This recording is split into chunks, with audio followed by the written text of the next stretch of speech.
Hello friends, welcome to update with English में आप सभी का बहुत बहुत स्वागत है। आज मैं फिर आपके सामने एक और स्टोरी के साथ हूँ। इसका टाइटल है द ट्रैवलिंग कंपेनियन। तो बहुत ही अच्छी स्टोरी है, समझेंगे स्टोरीज के थ्रू ग्रामर के स्ट्रक्चर्स एंड वोकैब को। जितना हो सके आप वीडियो को शेयर कीजिए, और अगर चैनल पे फर्स्ट टाइम विजिट कर रहे हैं तो अपडेट विथ इंग्लिश को ज़रूर सब्सक्राइब कर लीजिए। तो चलिए स्टार्ट करते हैं स्टोरी को। Let's start. Once there lived a boy named John. मतलब एक बार की बात है, एक लड़का रहता था। नेम्ड, यहाँ पर नेम्ड है, NAMED, नेम्ड, इसलिए पास्ट टेंस हम समझ रहे हैं। तो उसका नाम क्या था? John. One night while John was sleeping. एक दिन जब जॉन सो रहा था, वाइल जब सो रहा था, स्लीपिंग है, ING है और वॉज लगा हुआ है, तो सो रहा था। ओके, वॉज क्यों है? क्योंकि सिंगुलर की बात हो रही है, इसलिए वॉज है। His dead father appeared. जब जॉन सो रहा था तो उसके जो डेड फादर है, यानी जो मृत पिता है, वो अपीयर्ड हुए इन हिज ड्रीम्स, उसके सपनों में। अपीयर्ड मतलब क्या होता है? प्रकट होना। And told him that he would win the loveliest bride in the world. और उसे बताया कि वो एक बहुत ही प्यारी सी, दुनिया की सबसे ज्यादा प्यारी जो ब्राइड है उसको जीतेगा। वुड विन, ठीक है। लवलिस्ट है, ये डिग्री है। डिग्री कंपैरेटिव सुपरलेटिव होती है, तो ये सुपरलेटिव डिग्री है लव लिस्ट, ठीक है। आगे क्या है? John left home to see the world. और इस चक्कर में जॉन ने अपने घर को छोड़ा दुनिया को देखने के लिए। In a church he saw two man trying to take a dead man out of a coffin. और चर्च में जैसे ही वो गया, उसने देखा, सो, SAW, सो यानी देखा। सी होता तो देखना, सी सो, सीन। सी मतलब first form, saw second form, and seen जो है वो थर्ड फॉर्म। ये देखिए आप, सी ये फर्स्ट फॉर्म है, saw second form, and seen third form. तो यहाँ सेकंड फॉर्म यूज हुआ है कि उसने देखा दो लोगों को लड़ते। अब देखिए यहाँ पर मैन है, मैन की जो स्पेलिंग होती है वो MAN मैन है, लेकिन जब हम इसका प्लूरल बनाते हैं तो MEN हो जाता है, टू मैन। ओके, ऐसे ही वुमेन के साथ है। आप देखिए WOMAN, यानी इसका मतलब एक औरत, और एक से ज्यादा औरत हो WOMEN लग जाएगा ये, ठीक है। आगे बढ़ते हैं। आगे क्या हुआ? जब उसने देखा कि दो लोग लड़ रहे थे, मतलब लड़ नहीं रहे थे, वो ट्राइंग कर रहे थे कि कॉफिन से उस आदमी को निकालने के लिए। क्यों निकालना था उन्हें? क्योंकि उसने पे नहीं किया था उसके लिए, ठीक है। जहां पर वो था वहां पर उसको पे करना होगा, पैसे देने होंगे, उसने ये काम नहीं किया था, इसलिए उसको वहां से वो निकाल रहे थे। आगे क्या होता है? The money he owed to them. फिर जॉन ने क्या किया? उसने पैसे जो लिए थे वो उधार, वो उसने उसको दिए, उन लोगों को दिए, दो आदमियों को।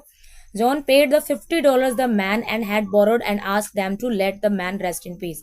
जॉन ने $50 लिए उधार और उसको दिया उन आदमियों को कि भाई इसको रहने दो यहीं पर कॉफिन में, ठीक है, जहां पर मृत व्यक्ति को रखा जाता है। अ लिटिल लेटर, कुछ देर बाद, along the way John met a man who became his travelling companion. और जैसे ही उसने पे किया, उसके कुछ ही देर बाद उसको क्या हुआ? उसके रास्ते में उसे एक ट्रैवलिंग कंपेनियन मिला, ठीक है। ट्रैवलिंग कंपेनियन, जब ट्रैवल करते करते आपको कोई पार्टनर मिल जाता है, कंपेनियन यानी पार्टनर, मैट यानी मिला, ठीक है। MEET meet, MET met second form है ये। आफ्टर अ फ्यू डेज, कुछ दिन बाद, they reach a town where they heard about the king's beautiful daughter. कुछ दिन बाद जैसे ही वो एक टाउन में पहुंचे, उन्होंने एक राजा की प्यारी सी बेटी के बारे में सुना, जो who use to behead any suitor who failed to answer her 3 questions correctly। जो क्या करती थी? वो लोगों के सिर को कटवा देती थी, यानी ऑर्डर देती थी। कब? जब लोग उससे शादी करने आते थे और उसके 3 क्वेश्चंस के आंसर नहीं दे पाते थे। सूटर मतलब होता है कि वो wants to marry to someone, जो दूसरों के साथ शादी करना चाहता हो। तो जो भी उस लड़की के साथ शादी करने आते थे, वो उससे 3 क्वेश्चन पूछती थी। अगर उन्होंने उसका जवाब नहीं दिया तो उसके सर कटवाने का वो ऑर्डर देती थी। John recognised her as the woman he had seen his dream and decided to be her suitor. John ने उसे पहचाना, रिकग्नाइज मतलब पहचाना कि अरे ये तो वही औरत है जिसे मैंने अपने सपने में देखा। सीन थर्ड फॉर्म है, and decided to be her suitor, और उसका सूटर बनने वो चलेगा, कि यानी वो आदमी जिससे वो शादी करना चाहता है, यानी उस डॉटर से। Meanwhile, his companion came to know that the princess was under the spell of witch circle। और इसी दौरान उस कंपेनियन को, यानी जो जॉन के साथ है, आप देख रहे हैं पिक्चर में, उसने ये जाना कि जो प्रिंसेस है वो किसी विक्ड सॉर्सर्स के अंडर है, यानी उसके वश में है। सॉर्सर मतलब जादूगर, विक्ड मतलब चतुर, चालाक, बुरा। With the help of a swan wings the companion made himself invisible. Swan wings के हेल्प के थ्रू जो कंपेनियन है उसने अपने आप को इनविजिबल कर लिया, यानी अदृश्य कर लिया।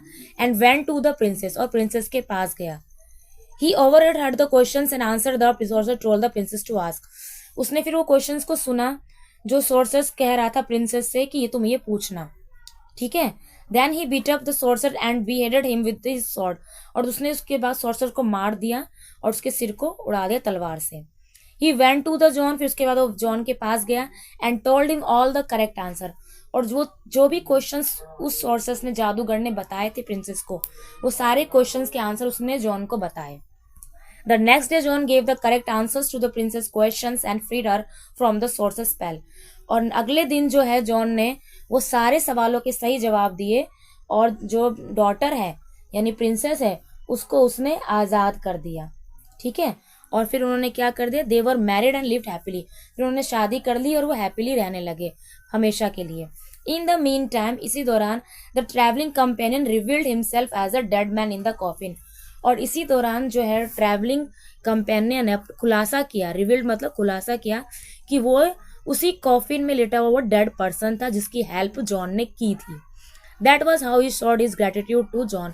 और इस तरह से उसने जो अपना आभार है जॉन के प्रति प्रकट किया, क्योंकि जॉन ने भी उसकी मदद की थी, इनडायरेक्टली मदद की थी, बिना किसी इंटेंशन से मदद की थी। क्योंकि जस्ट वो कह रहा था कि भाई इसको रहने दो, यहाँ पर वो मर गया है, तुम उसे क्यों हटा रहे हो। तो उन्होंने पे कर दिया उसके बदले, और इस चीज का उसने आभार प्रकट किया ट्रैवलिंग कंपेनियन बन के, और जॉन की जो ड्रीम है उसको फुलफिल करने में मदद करी।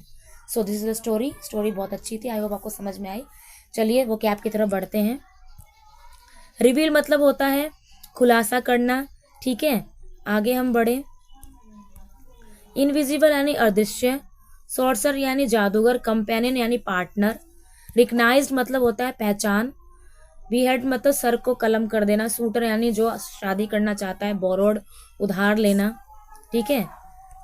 और कॉफिन यानी जहाँ पर मृत व्यक्ति को रखा जाता है, अपीयर्ड यानी प्रकट होना, ठीक है। अपीयर मतलब प्रकट होना, उसके पापा प्रकट हुए थे। So these are vocab. तो आई होप आपको स्टोरी समझ में आई हो, स्ट्रक्चर समझ में आया तो वीडियो को आप लाइक कीजिए, शेयर कीजिए। मिलते हैं नेक्स्ट वीडियो में। Till then take care, bye bye.